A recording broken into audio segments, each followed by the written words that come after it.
¿Cuántos están cansados? ¿Cuántos quieren ir a dormir?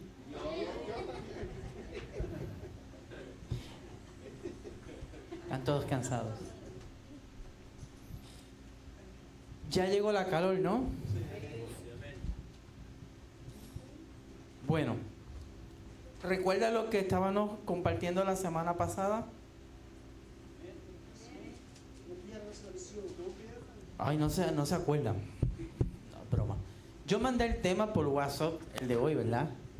Lo vieron allí. Ah, ok. La semana pasada estuvimos hablando sobre lo que son las emociones que nos dañan. ¿Qué cosas nos dañan a nosotros como cristianos? Y usted dirá, ¿eso a quien daña es al mundo? No, nos daña a nosotros porque somos seres humanos. Y mientras estemos dentro de la iglesia y mientras seamos humanos y nos estemos relacionando con personas, las emociones nos van a afectar. Positivas y negativas. Se llama emociones positivas o emociones reactivas, ¿verdad? Que son aquellas que cuando las sentimos como que en mi país dicen que no me moleste que si se me trepa lo de indio hago una fogata contigo en este día. Esa no la podemos utilizar aquí, ¿no? Entonces hoy el módulo que habíamos diseñado era vida cristiana, ¿verdad? ¿Qué es vida cristiana? Porque nosotros hablamos, es el módulo, pero eso no es el tema. Nosotros hablamos de vida cristiana y sí, en la iglesia adoramos a Dios, sí, en la iglesia alzamos las manos, y sí, en la iglesia hacemos muchas cosas, pero cuando salimos de esa puerta, sigue nuestra vida cristiana, sigue nuestro estilo de vida.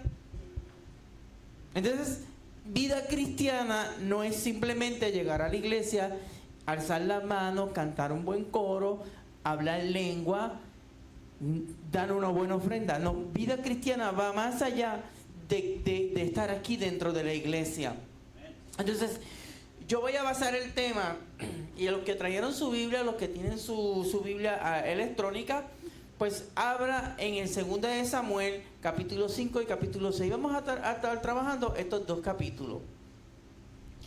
Y el tema que yo traigo en esta tarde es cómo traigo la presencia de Dios a mi hogar. No a mi casa, a mi hogar. No estamos hablando de traer la presencia a mi casa, no, a mi hogar. Casa es una cosa, hogar es otra. Casa son 4 paredes, lo que compone un edificio. Hogar es una familia. Entonces, ¿cómo traigo la presencia de Dios a mi hogar? En este momento de nuestra vida, la mayoría de las familias creyentes nos encontramos razonablemente ordenadas. En esta etapa de nuestra vida que estamos en la iglesia, nosotros entendemos que todo está bien organizado, le estamos sirviendo a Dios y eso está bien. Con eso no hay problema. ¿Cuál es el propósito para hablar de este tema? Conocer el proceso para tener la presencia de Dios en nuestro hogar. Ese es el propósito que yo quiero lograr en esta tarde. Que usted pueda conocer cuál es ese proceso para tener la presencia de Dios en mi casa, en mi hogar. Entonces, como objetivo de lo que queremos trabajar en esta tarde, describirá cómo la presencia de Dios es fundamental en la vida. Que usted pueda, cuando salga hoy de aquí, usted pueda describir cómo la presencia de Dios es fundamental en tu vida. ¿Cuál es el fundamento de la presencia de Dios? Conocerá la forma de conducir su relación con Dios. Que usted pueda conocer. Y usted dirá, bueno, para. Es que yo soy cristiano. Que si yo llevo muchos años en la iglesia, ¿y qué le pasa a este que dice que voy a conocer?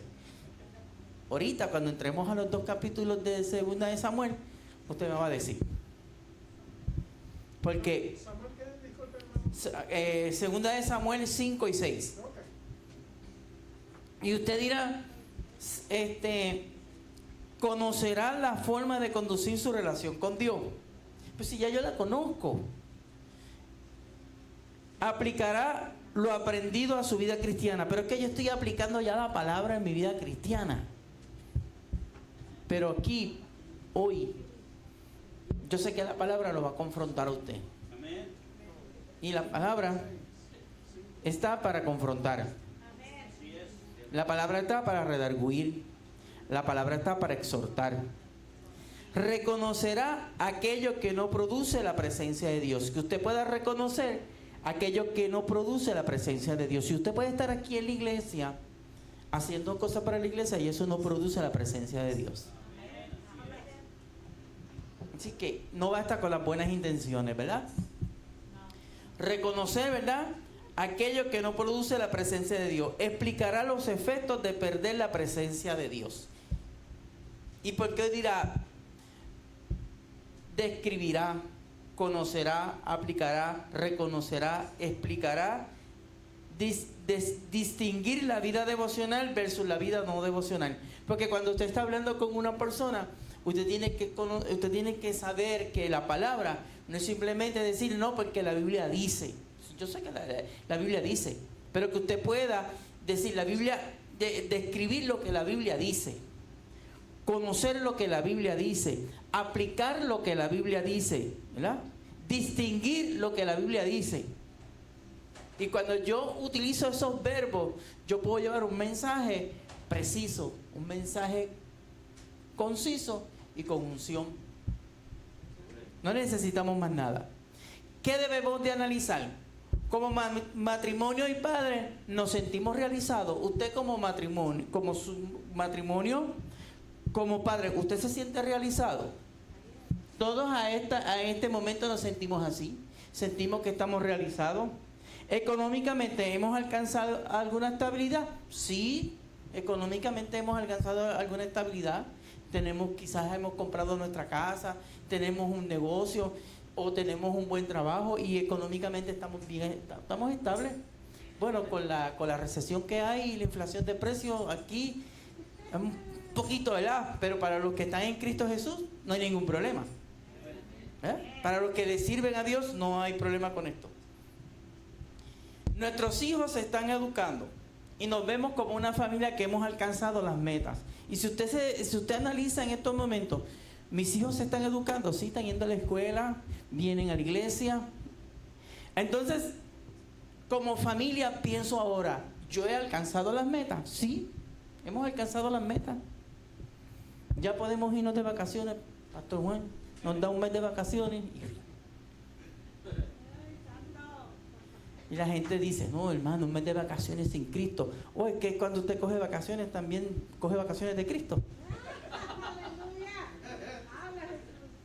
Cuando usted coge vacaciones, usted agarra vacaciones de lo que usted hace a su alrededor, pero usted no agarra vacaciones de Dios.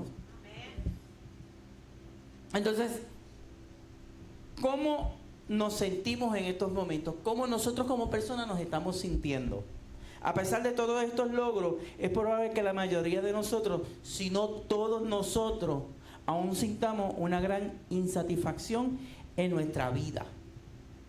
Usted no se ha puesto a pensar cuando usted cuando está meditando, o usted está orando, o usted se sienta en la presencia, a buscar la presencia de Dios.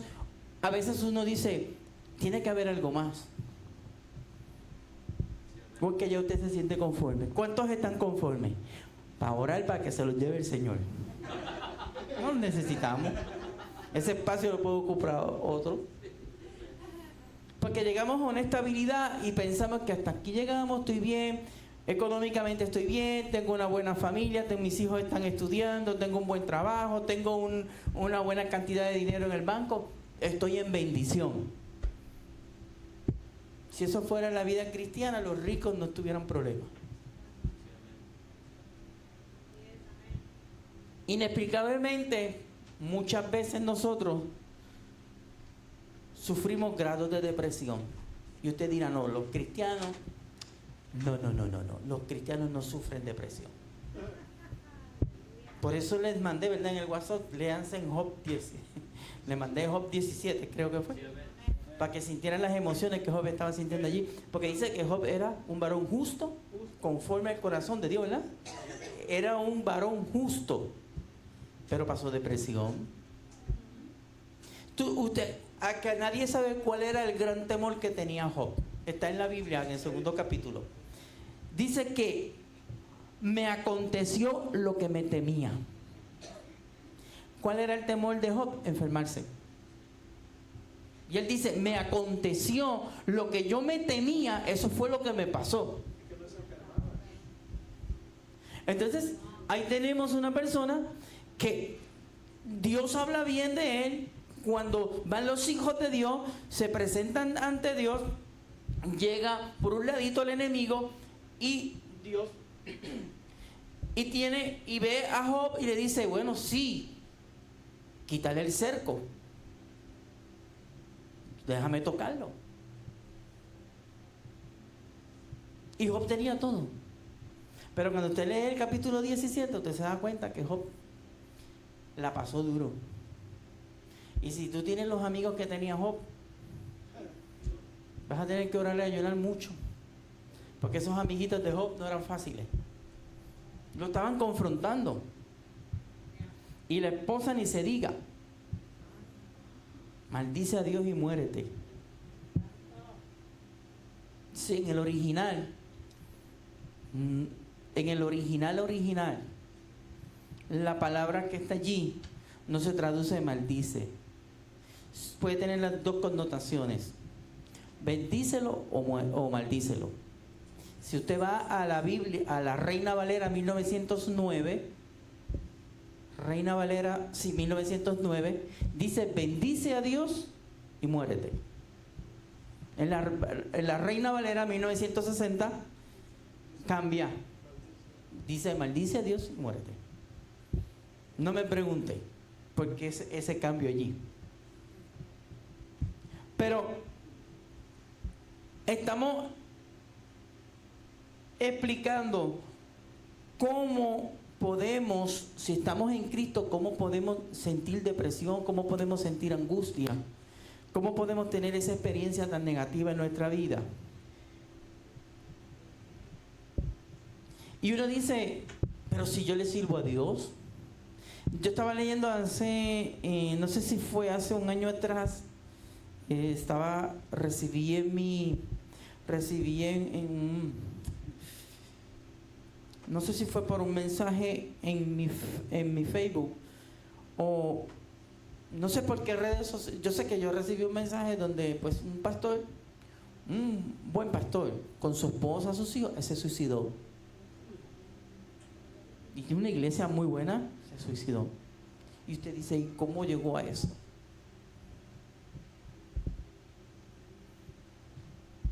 Ay, qué silencio. Yo siempre me he hecho una pregunta, paréntesis. Dice que en el cielo va a haber media hora de silencio. Las mujeres, no, mentira. Media hora de silencio. Y ese pastor se quitó la vida. Y uno dice, pero ¿cómo? Un pastor con una buena iglesia, una muy buena familia, sus hijos le servían a Dios, y esa decisión, ¿cómo llegó a esa decisión? Muchas veces nosotros pensamos que porque servimos a Dios, tenemos un micrófono, adoramos a Dios, predicamos, ya tenemos el cielo gano. Y si esto fuera por obra, pues entonces estamos mal. Porque estamos practicando lo que practicaba la iglesia tradicional, ¿verdad? Que la iglesia tradicional practica que por las indulgencias tú agarras la salvación. Y esto no es por indulgencias aquí. Y experimentamos que las cosas que hemos alcanzado no nos satisfacen. Que todo lo que nosotros hemos logrado, llega un momento en que dice, esto a mí no me satisface. ¿Qué puntos debemos analizar entonces en nuestra vida? Alguien dijo que los momentos de depresión no únicamente vienen por las derrotas que a veces sufrimos, sino también después de grandes logros o grandes victorias. Y uno de esos ejemplos está en la Biblia. ¿Quién fue? Elías. ¿Qué es el Monte Carmelo? El Monte Carmelo es el monte de la decisión. Él llevó a los profetas de Baal y él llevó allí a los profetas de Baal allí a hacer el sacrificio. Dice que el altar, ¿verdad?, los que han leído la historia, el altar no estaba destruido, él organizó y todo, pero lo que queremos ver en esta noche es que él allí oró, descendió fuego del cielo, quemó el holocausto, una gran victoria. Imagínese que usted le dé la oportunidad de predicar el domingo aquí, y usted predique el domingo aquí, y cuando usted esté predicando, usted no una palabra no muy grande, predicó, cayó la unción de Dios, cayó el poder de Dios, la gente se sanó, se libertó, y cómo usted sale de aquí. ¡Wow! Sale con fuerza. Y después viene Jezabel y lo amenaza. ¿Y qué hace Elías? En mi país dicen a Juyil Crispín que esto no es por aquí. Se fue. Se fue. Pero tenía una gran victoria. Sí. ¿Tuvo una gran victoria? Sí, la tuvo. Degolló los profetas. La unción de Dios cayó. Dios respondió. La oración de él fue: oye a tu siervo. O sea, no fue que dijo, Señor, si me quieres. No, oye a tu siervo. Con autoridad. Pero en el momento más en el momento de la victoria, salió corriendo. ¿Por qué? Eso se encuentra en Primera de Reyes 18. ¿Por qué salió corriendo? Tuvo una gran victoria. Dios lo respaldó. Dios lo respaldó a él. No fue que él lo hizo por su propia fuerza, fue que hubo algo sobrenatural. No fue algo que pasó por pasar, fue algo sobrenatural. O sea, que su fe, que lo que él hizo, lo que Dios hizo a través del profeta, era algo sobrenatural e impresionante para que el profeta, cuando Jezabel lo amenaza, corriera y se escondiera.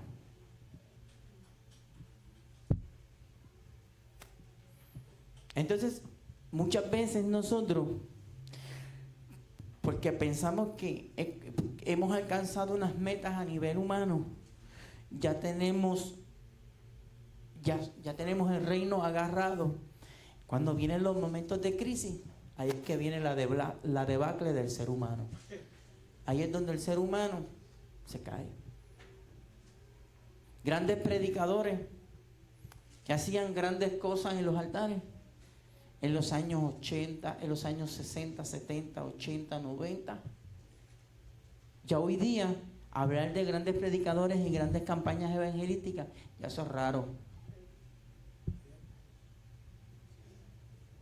Porque antes se enfocaban en los grandes y se olvidaban de los pequeños.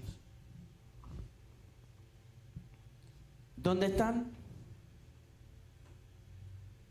De allí que nos urge, al igual que David, preguntarnos: ¿cómo he de traer la presencia de Dios a mi casa, a mi hogar? Si usted lee capítulo 5, yo lo tengo acá, lo tengo en la versión Las Américas.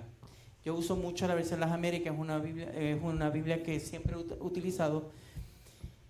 Así que si encuentra algunas palabras diferentes, pues si le encuentra un poquito diferente, usted me dice no, pues entonces yo tengo la versión Reina Valera aquí y la podemos utilizar.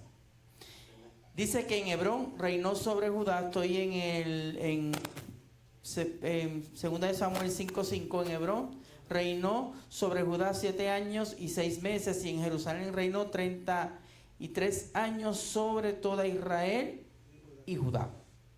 O sea, vamos a coger de ejemplo al rey David. Lo interesante del rey David fue el momento en que decidió traer el arca de Dios a su casa. En 2 de Samuel capítulo 5 se nos cuenta la llegada de David al trono. Dice que cuando David llega al trono, David llegó, todos se reunieron y le dijeron: ¿sabes qué, David? Tú eres nuestro rey. Y allí comenzó en Hebrón todo. Y entonces, del 1 al 5, David es proclamado rey sobre Israel ¿verdad? Del 6 al 10, David toma la fortaleza de Sión y conquista Jerusalén. ¿Qué significa Sión? Los puros de corazón. O sea, David era el rey que Dios había seleccionado, el ungido de Dios. Él estaba en Sión, que significa los puros de corazón, y nosotros somos puros de corazón. Decimos que somos puros de corazón. ¿Y qué pasa muchas veces en nuestra vida? En los versículos del 11 al 12, Dios confirma a David su reino al hallar gracia ante los reyes vecinos. Ahí se reúnen los reyes vecinos y dicen a David: eres el rey de Israel, no más guerra. En los versículos del 13 al 16, la prosperidad y la bendición de Dios se reflejan en la gran cantidad de hijos que Dios le dio. En aquella época, el que tenía muchos hijos era bendecido. El que tuviera muchos hijos, pues se consideraba que era una persona próspera. Pero hoy día, 2 y se acabó.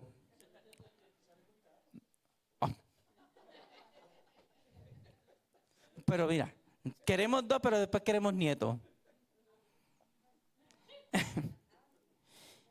Entonces,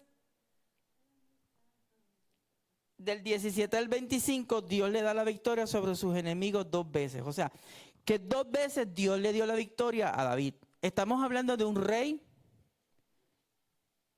que está en prosperidad. Estamos hablando de un rey que no tiene falta de nada. En resumen, cuando vamos a los hallazgos que rodean a David, David alcanzó fama con este, porque es que aquí me falta un dedo. Fama, prosperidad, bendición y victoria. Todo lo que busca la gente. Y usted me dice: no, hermano, es que yo en Cristo soy humilde. Mire, déjese de... Mi país dice de pamplina. No sé cómo se puede traducir aquí. Pero déjese, mire, el ser humano, nosotros los seres humanos, aunque estamos en Cristo, son áreas de nuestra vida que se tienen que llenar. No es que seamos famosos como los reggaetoneros o los que cantan música de banda, no, sino que es algo en nuestra vida que tiene que ser lleno. No es que seamos los grandes, sino pues que tengamos ese reconocimiento de lo que estábamos hablando la semana pasada. Prosperidad. No, es que yo soy humilde. Falsa humildad dentro de la iglesia. Eso es una falsa humildad. Porque económicamente anhelamos tener nuestra economía para llenar nuestras necesidades. Bendición. ¿Quién no anhela la bendición? Ay, el siervo aquí, bueno, si el Señor me quiere bendecir, pues entonces tú no eres el que quiere la bendición, porque Dios nos quiere bendecir. Y la victoria, ¿quién no quiere estar en victoria aquí? Son áreas de nuestra vida que si no se llenan correctamente, nos sentimos mal. Y no estamos diciendo que no tengamos prosperidad, que no tengamos bendición, que no tengamos victoria, que no tengamos reconocimiento. Es necesario. Porque si usted está en un trabajo y usted hace bien su trabajo y usted no falta, usted hace todo bien y reconocen a todo el mundo que yo como soy siervo de Dios, pues Dios me lo paga. Hipócrita. Conviértete a Cristo. Necesitas, porque eso es algo que te motiva. Eso es algo que necesitamos para la motivación. Y no queremos decir que eso me va a motivar a mí para yo servir al Señor. Eso me motiva a mí en mi parte humana, mi parte anémica. Entonces, esa es la falsa humildad que a veces predicamos dentro de la iglesia. En definitiva, David había alcanzado todo. No obstante, David no estaba satisfecho y algo le faltaba. Pero ¿qué le faltaba a David? ¿Es acaso que puede haber algo mayor y mejor que la fama, la prosperidad, que el dinero, que una buena victoria? ¿Qué le faltaba a David? ¿Qué era lo que le estaba faltando a David? En el capítulo 6 de Samuel, de segunda de Samuel, lo puede poner allí. Usted lo va a leer en su casa. El 5 y el 6 usted lo lee después en su casa.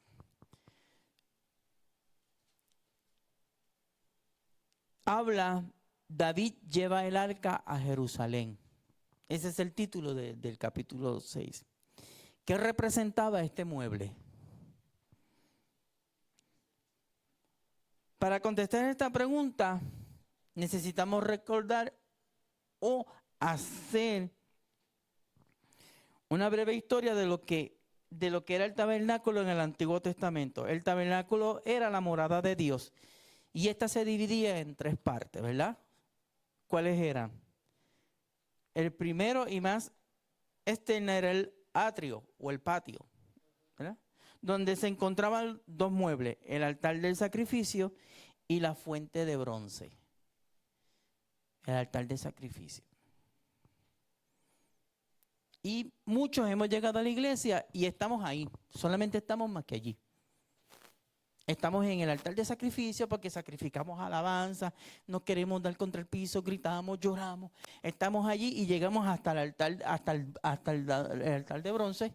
Allí el de bronce, que bronce significa juicio, y allí queremos que Dios haga todo, hasta allí. Hay muchos que están allí y piensan que esa es la presencia de Dios. Y esa no es la presencia de Dios. Esa es parte del proceso. Luego en la segunda parte se encuentra el lugar santo, que contenía a su vez 3 muebles: el candelero, la mesa de los panes de la propiciación y el altar del incienso. ¿Ya? Y muchos hemos llegado hasta ese punto, hasta el lugar santo, al lugar santo, ¿verdad? Hemos llegado allí y allí estamos, el candelero que significa luz, la mesa de los panes que significa provisión, ¿verdad? Y el altar del incienso, porque hemos sentido la provisión de Dios. Y porque tú hayas sentido la provisión de Dios no quiere decir que tú estés en la presencia de Dios.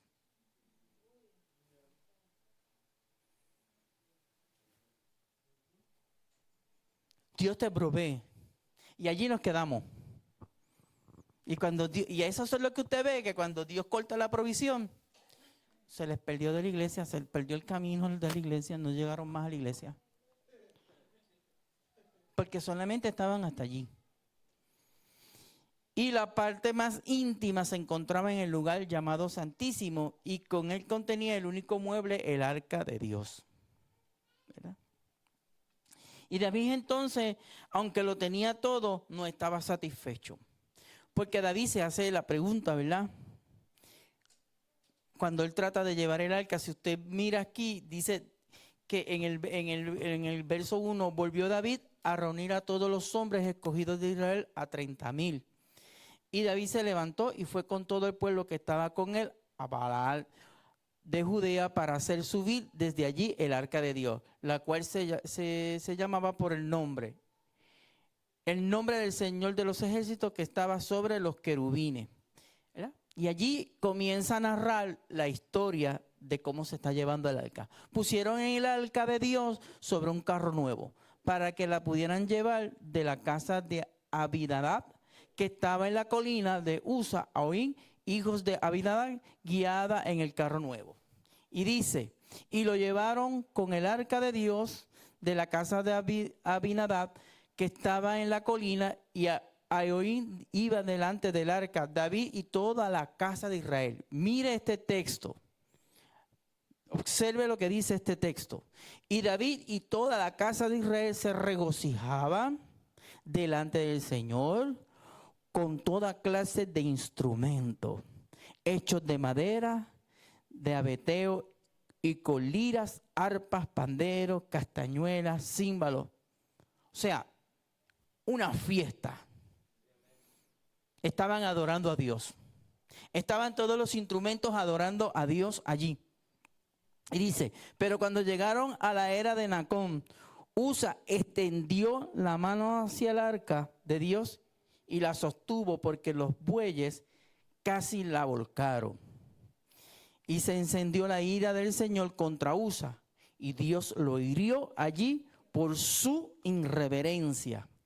Y allí murió junto al arca de Dios. Pero ven acá, estaban adorando a Dios. No estaban haciendo nada malo. Estaban sirviendo a Dios. Y hubo un problema. La carreta tropezó y el arca se iba a caer. Era una buena intención lo que Usa iba a hacer. Aguantar para que el arca no se cayera. Pero murió. Entonces, ¿verdad? Y dice, y entonces David se enojó porque el Señor había estallado en ira contra Usa y llamó a aquel lugar Pérez Usa hasta el día de hoy. Y David tuvo temor del Señor aquel día y dijo, ¿cómo podré venir a mí el arca del Señor? ¿Cómo podrá venir a mí el arca del Señor? Y aquí vamos, como dicen en mi país, a lo que te trujo chencha.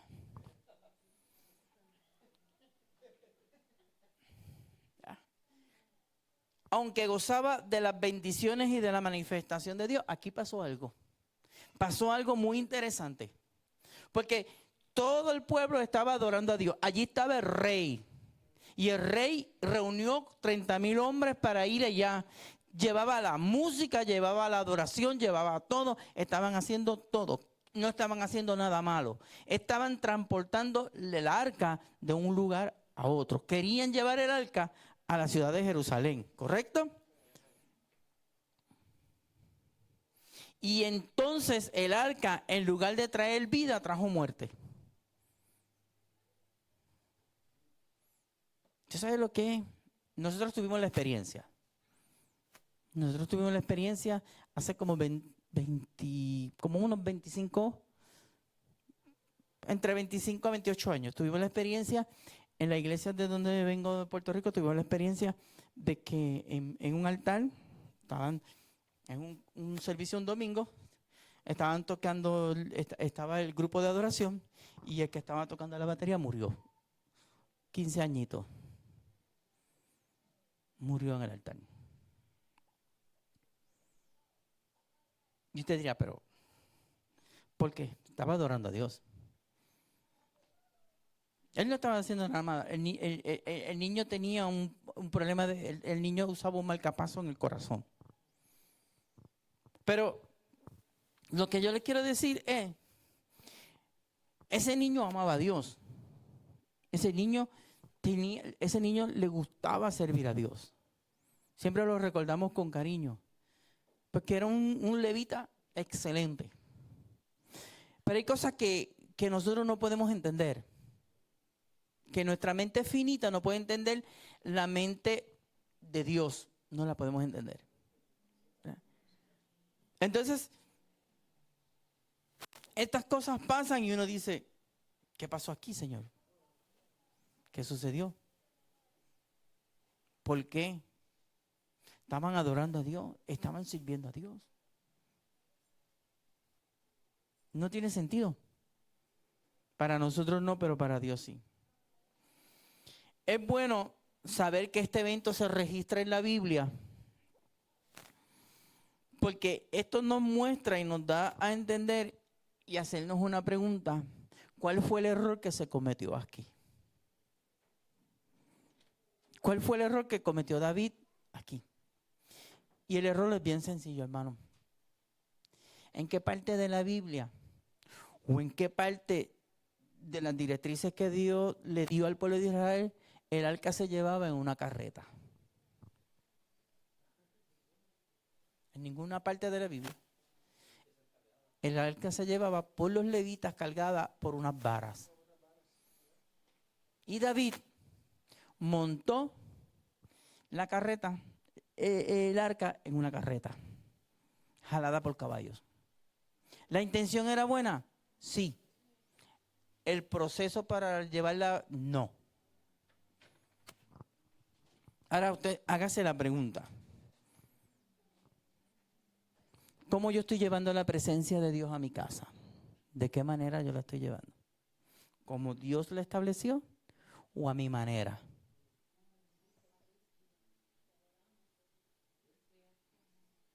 ¿Cómo la estoy llevando a mi casa? Si lo que yo estoy haciendo glorifica y es real y es la voluntad de Dios. Porque yo vengo a la iglesia, me puedo parar aquí, agarrar un micrófono, hablar muy bonito y no hay break con Dios. Puedo estar aquí adorando a Dios 1, 2 horas. Puedo estar tocando algún instrumento con la mejor forma de hacerlo. Pero realmente eso hace que la presencia de Dios, como yo estoy delante de Dios. ¿Lo estoy haciendo bien o lo estoy haciendo mal? Estoy buscando a Dios como las escrituras los dicen. Y usted dice, sí, estás orando, tienes vida devocional,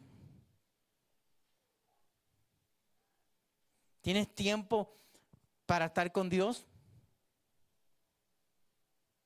O solamente te conformas con 15 minutos por la mañana, leí la Biblia, haces la oración del puertorriqueño, lo mismo que te dije en el desayuno, te digo al mediodía, te digo por la tarde, amén. La oración relámpago, ¿verdad?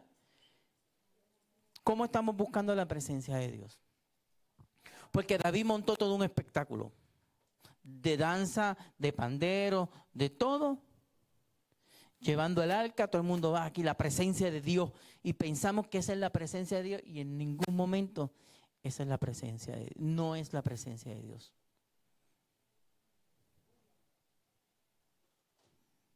Y decimos que estamos frente al gran Rey de Reyes y Señor de Señores.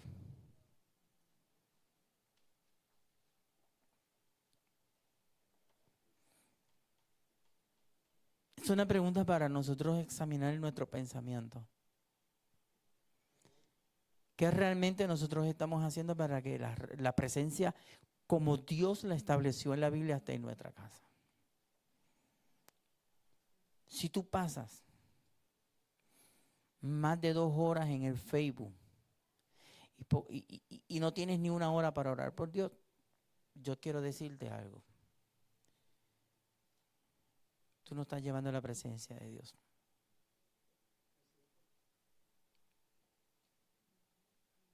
Si tú pasas más tiempo viendo series en Netflix, hay gente que agarra una serie en Netflix y hasta que no la acaba no se acuesta. Pero tráelo a la iglesia para que ore. Tráelo aquí para que ore. Tráelo para una vigilia. Cuando el pastor Juan pasa de los 25 minutos, ya todo el mundo se quiere ir. Porque hasta tiempo ponemos en la iglesia para la presencia de Dios.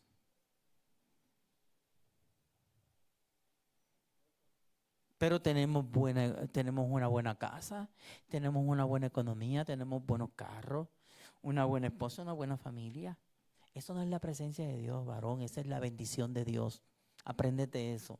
Estás viviendo te estás refiriendo a la bendición de Dios, no te estás refiriendo a la presencia de Dios, al Kairos, al Kiros, a la Chequina de Jehová. El Kairos es el Señor. La Chequina es la presencia de Dios. Pero nos referimos al Cairo y a la Chequina de Dios, que son palabras griegas, a las bendiciones como si fuera la presencia de Dios. Y tus bendiciones están allí, pero las bendiciones se pueden acabar. ¿Y la presencia de Dios dónde está?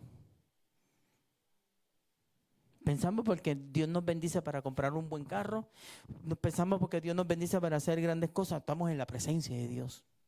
O sea, las bendiciones es el fruto. Entonces, cuando te enfocas en las bendiciones,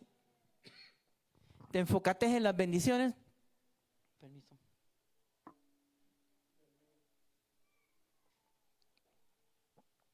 Te enfocas en las bendiciones y te olvidas de la presencia de Dios. y comienza a bajar tu vida espiritual.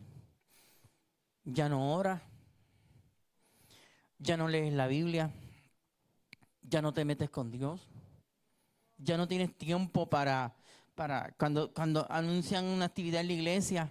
Si es un convive, bendición. Pero si es una vigilia, esas vigilias las de hoy son tan suavecitas. Yo les invito a las vigilias de hace 30 años atrás. A ver si usted, como dicen en mi país, tiene la babilla de estar allí. Que usted llegaba a la iglesia a las 6 en punto de la tarde y a las 6 de la mañana se levantaba de esa silla. De 6 a 6 orando ahí de rodillas. Ahí al altar, allí. Ni predicación daban. Era orando, de 6 a 6. Y si te dormías, el diácono tenía permiso para darte un cascarazo para que te despiertes. Los ayunos no eran ayunos de 6 de la mañana a 12 del mediodía o de hacer con agua. No, eran ayunos de 6 de la mañana a 6 de la tarde y a esa hora te podías beber tu vasito de agua y tu caldito de pollo. Porque al otro día tenías que seguir. Los ayunos de Gigi Ávila, cuando nosotros estuvimos en Puerto Rico y tuvimos un tiempo, compartíamos con este ministerio, así eran los ayunos de ese hombre, de ese varón de Dios. Cuando decía, vamos a ayunar 15 días. No un día, 15 días.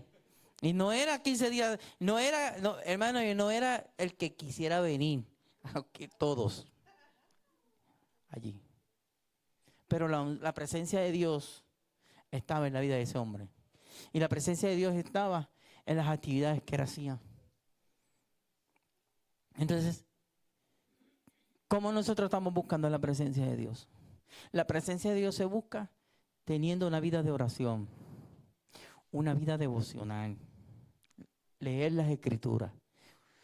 Usted agarre su libreta, usted pone el día de hoy, se levantó a las 5 de la mañana.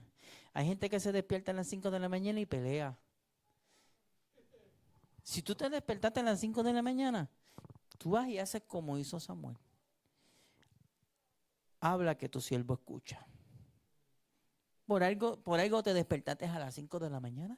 Ora a Dios. Mi esposa, tengo un complaint, pero es un complaint sano con mi esposa. Yo trabajo desde los 18 años. Desde los 18 te voy a decir la edad. O sea, hermana, voy a decir la edad hoy porque yo sé que su esposo Miguel ya va para el Seguro Social. Por eso puedo decirla. Yo cumplo 57 años ahora. Y trabajo desde los 18 años. Y todos los días me levanto temprano para orar, para después irme a mi trabajo. Si entraba a las 4 de la mañana, ¿a qué hora usted se cree que yo me levantaba para orar?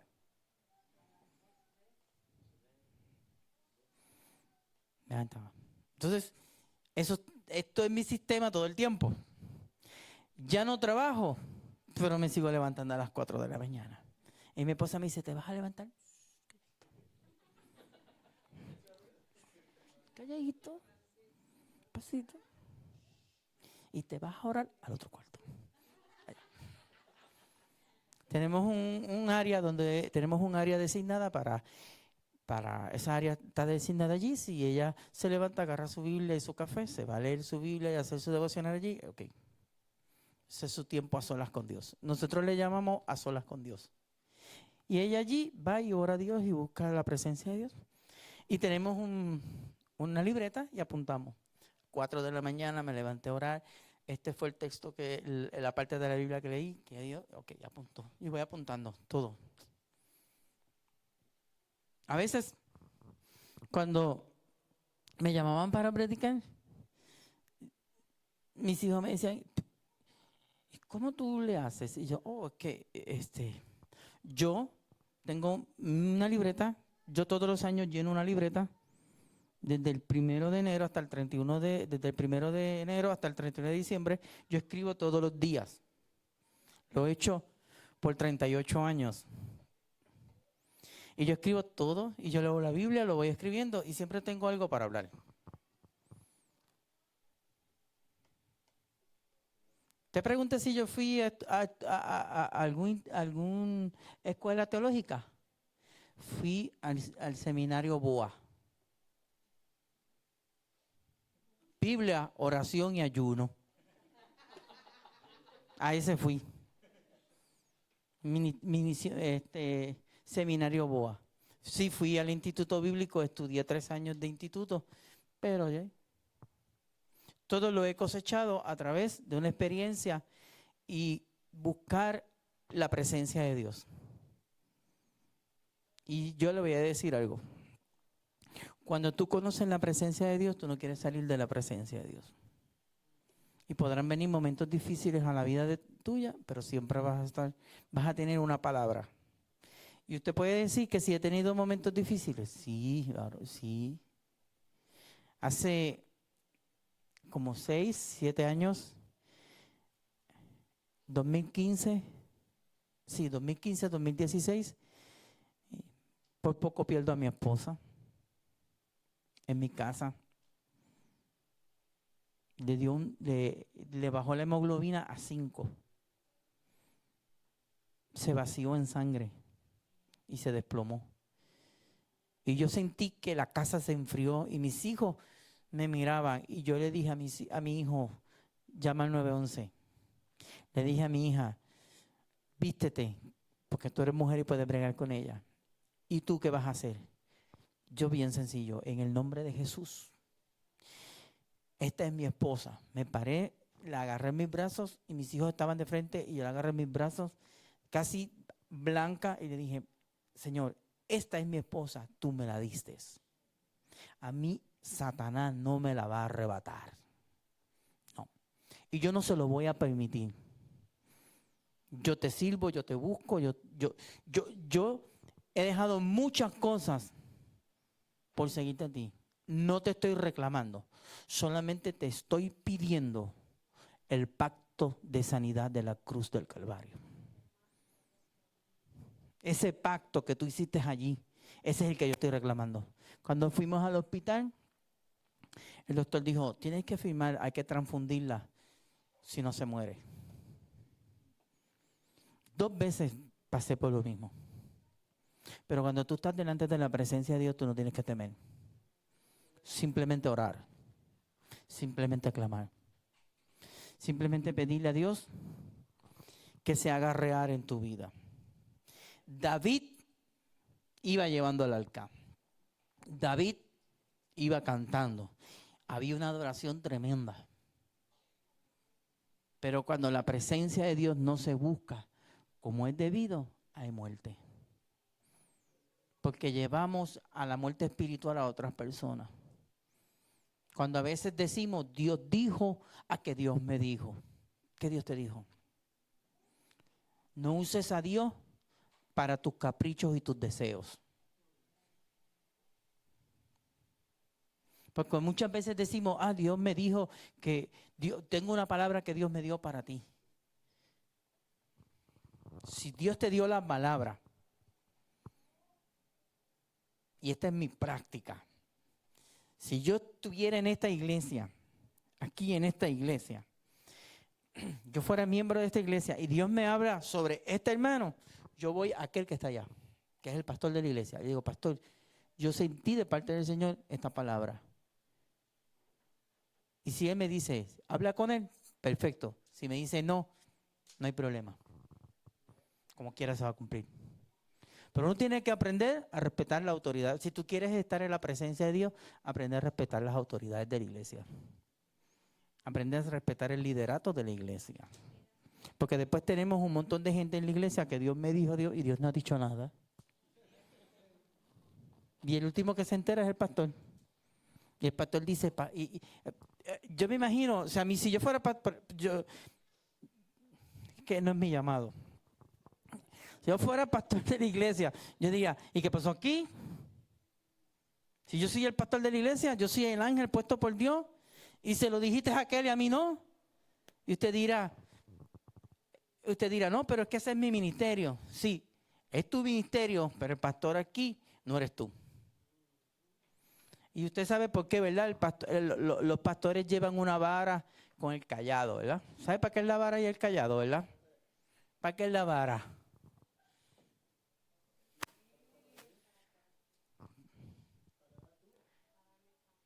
Y cuando te sueltan la vara, no te gusta, porque te gustan las bendiciones. Y el cayado es para cuando te vas por la barranquita, jalarte así, ¿verdad? Y adentrarte a redil. Presencia de Dios versus bendición. ¿Dónde te encuentras? ¿En las bendiciones o en la presencia? ¿Dónde nos encontramos? ¿Qué hora es? No, hermano. Ay, ahí está el reloj. Perfecto. Usted sabe que había un hermano predicando y le dijo, ¿verdad? Le dijo a un otro hermano que estaba allá, cuando sean las 9, me haces así. Que corte, ¿verdad? Y el hermano estaba predicando bien contento y el otro le hace, y hasta ahora me acabo de enterar que Jesús era barbero, recortaba.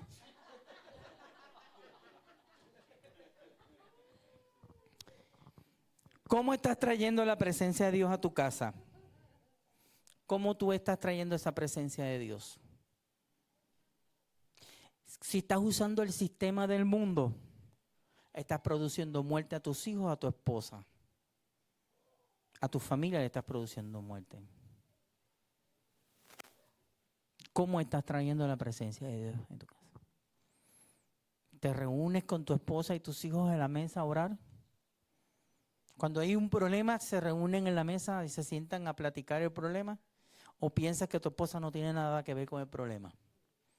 Es la ayuda idónea. A veces ella tiene la solución. Pero nosotros por cabezones, porque pensamos que somos la cabeza del hogar, y somos la cabeza del hogar, pero nos convertimos en cabezones del hogar. No queremos escuchar lo que tiene que decir nuestra esposa o nuestros hijos. Yo me he tenido que sentar a escuchar a mis hijos, el corazón de mis hijos, y sentarme allí y decir, ok.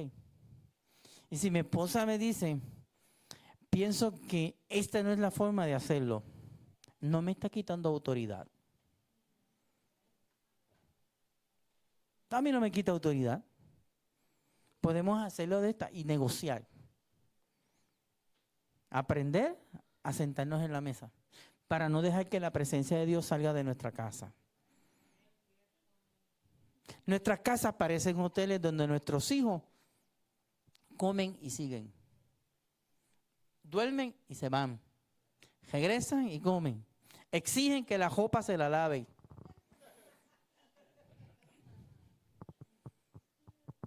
Yo aprendí, en mi casa éramos 3 varones y mi mamá nos enseñó a lavar ropa, a fregar, a limpiar la casa y a cocinar. Y mi esposa, cuando yo me casé, yo le pregunté a mi suegro como a la semana, ¿se puede devolver? Dijo, no, ya, si tiene defecto, ya ahí no es broma. Pero mi esposa cuando yo me estaba casando, mi esposa fue honesta. Dijo, yo algo que no me gusta y no sé hacer es cocinar. Y yo le dije, no hay ningún problema, no hay ningún problema. Pues tengo una ventaja, le voy a enseñar lo que me gusta. Y aprendimos, y fuimos aprendiendo en el camino. Ella fue aprendiendo y ella cocina mejor que yo ahora. Y le gusta. Le gusta recibir a sus hijos a mi hijo cuando va con la esposa, que yo le digo, mi hijo va hoy con su esposa para mi casa. Ella dice, yo cocino hoy. Le gusta. Aprendió. Y son cosas que usted las mira y usted, si es otro, dice, no, esta mujer no funciona. ¿Por qué no funciona? Porque no sabe cocinar. Enséñale. Enséñale. Esto es un sistema de aprendizaje. En mi casa, si mi esposa, en los años que yo trabajé, en los años que yo estuve trabajando, si yo llegaba temprano, yo cocinaba y echaba la ropa a lavar y hacía todo. Cuando ella llegaba, tenía tiempo para compartir con ella, hablar con ella y disfrutar. Pero el machismo es tan fuerte que no, ella es la que tiene que fregar, ella es la que tiene que cocinar. Yo aprendí y cuando ella llegaba, ella hacía lo mismo. 27 años de casado. Y no me arrepiento. Porque hemos sabido trabajar en conjunto. Así mismo lo hacemos para conseguir la presencia de Dios. Y usted dice, ¿y qué tiene que ver la presencia de Dios con esto que él está hablando? Mucho. Mucho. Porque si tú quieres administrar aquí, tienes que aprender a administrar una familia. Tienes que aprender a trabajar con tus hijos, a escuchar a tus hijos, a escucharlo. A veces que tienen la razón. Y si tienen la razón, que tú vas a decir, no, yo no le voy a dar la razón porque aquí el papá soy yo. No, ¿sabes qué, hijo? Me equivoqué. Es verdad. Vamos a hacerlo como tú dices. Ay, voy a perder la autoridad. Estás trayendo la presencia de Dios con la mente del mundo. Porque cuando un hijo sabe reconocer, cuando tú sabes reconocer tus errores, tu hijo cuando los comete va a decir, ¿sabes qué? La hice mal. Presencia de Dios no solamente tiene que ver con las bendiciones que estamos recibiendo. Presencia de Dios tiene que ver con nuestra conducta. Cómo nos movemos en nuestra casa. Y ya para terminar, el sistema de Dios, el arca tenía que ser llevado por los levitas. Eso está en Éxodo 25, 14 al 15, Números 3, 30 al 31. Y lo que yo quiero decirle en esta noche es bien sencillo. Analiza esta semana. Yo ahorita cuando termine la clase le voy a dar aquí. Usted va a recibir en su WhatsApp, va a recibir, hay unos que los puse y no los pude, me dice que no pudieron entrar. Hay unos que me dice, ahorita terminamos, vienen un momentito, bregamos y bregamos con eso. La semana pasada yo le puse la clase para que usted la lea. Y le puse Job capítulo 17 para que usted pueda ver lo que estábamos hablando en la clase. Esta semana le voy a poner la clase. Esta semana la clase la va a ver en PowerPoint. Porque sí, en PowerPoint va la clase. La tengo que hacer en inglés también, ¿verdad? ¿O la puedo hacer toda en español? Ok, sí. Entonces la tengo que pasar esta noche a inglés. Entonces, cuando usted termine de leer lo que yo le voy a poner en el WhatsApp, abajo hay una dirección. Le voy a dar un momentito aquí.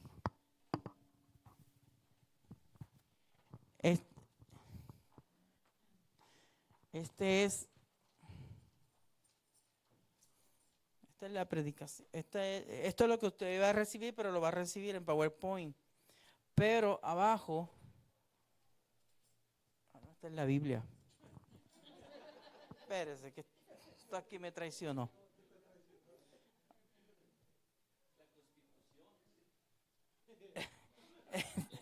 No, hermano. Ok, lo que pasa es que esto es un programa que usted puede conseguir. Esto es Logo Software. Acá usted hace la predicación y acá tiene usted la Biblia. Y si usted quiere, aquí hay 5 versiones de la Biblia. Yo uso las Américas, pero usted la puede cambiar aquí.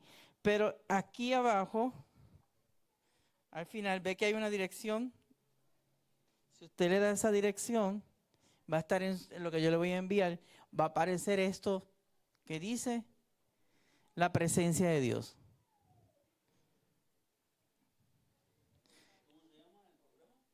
Software se llama Logo. Logo Software. Sí. Entonces, usted va a leer sobre el arca. Usted se busca y lee sobre el arca, la presencia de Dios, ¿verdad? Y hay 5 preguntitas. Usted contesta las 5 preguntitas que está allí. Lee la clase, busca sobre el arca y usted contesta las 5 preguntitas. Si tiene dudas, yo estoy disponible. Usted puede llamar, usted puede textear, yo estoy disponible. Después de las 10 de la noche, hago shutdown. A las 4 de la mañana, le puedo contestar. No, mentira. Entonces, usted entra allí y usted busca, se llama la presencia de Dios. Usted va a contestar allí, yo voy a recibir, yo tengo las contestadas, ya yo voy a recibir lo que usted haga allí, yo lo recibo en mi computadora, y si yo veo que como que no entendió, yo me preocupo de llamarle, le digo, mira, vamos a hablar sobre esto, que es bien sencillo. Y las preguntas son bien sencillas. Mire, ¿qué significa el arca del pacto? ¿Qué significa la vara de Aarón? Porque dentro del arca habían 3 elementos bien importantes. La vara, el maná, ¿y cuál era el otro? Y las tablas de los 10 mandamientos. Y por eso es que usted tiene que tener la presencia en su vida. La presencia de Dios es la vara de Aarón. La provisión y el pacto de los 10 mandamientos. Entonces usted va allí y usted va y lo contesta. Y contesta todo lo que está allí, y los que no han podido entrar al programa de WhatsApp, pues se pueden quedar un momentito, entonces yo les programo para que puedan ver. No sé cuántos pudieron leer el material que puse y cuántos entraron y pudieron hacerlo. ¿No? Yo primero lo leí, pero después lo hice share con ella y ya cuando regresé se me borró, ya no pude. Hermana, ¿qué usted hizo ahí? ¿Qué usted hizo? No. Entonces, pues ahorita antes, ya cuando oremos ahora, se acercan y